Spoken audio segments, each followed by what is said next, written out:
I'm an arable specialist, so we contract crops such as this turnip crop with growers, and so right from the start we sign the contract with them. They select a paddock, we help them with that just to get the right paddock for the right crop.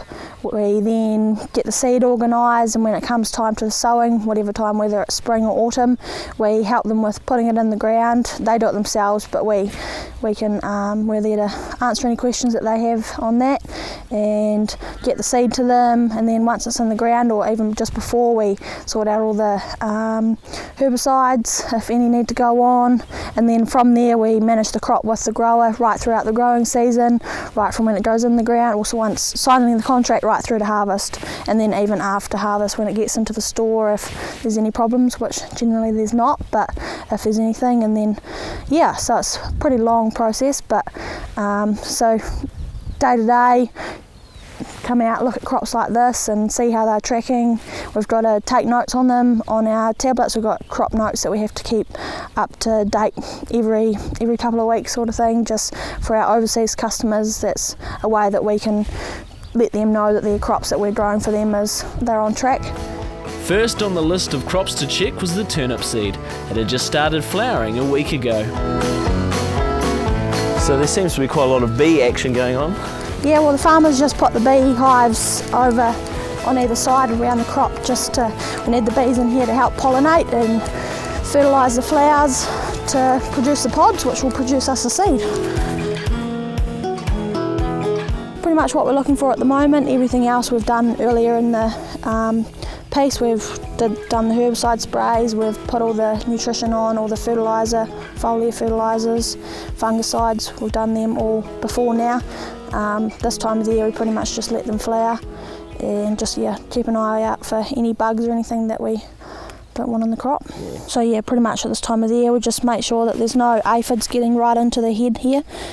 These flowers, each flower will produce a pod, which once we're through flowering a little bit more, the flowers will disappear and a pod will end up on the end of here. So we just don't want any aphids getting in the flowers and eating any of these new flowers that are coming through. And how often would you come out and sort of check the paddocks?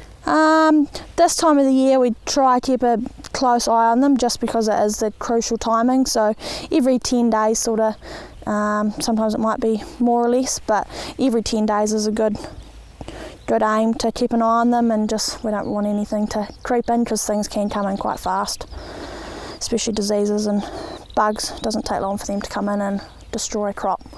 How many seeds would be on each plant? A lot.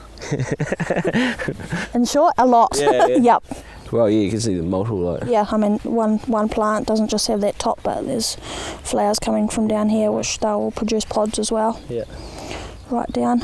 And I mean, we're only early flowering now. It might look like there's a lot of flowers, but this is only early flowering. Yeah. You can't actually see any pods yet, so it just means that these flowers have only just opened, and these ones haven't even opened yet at all.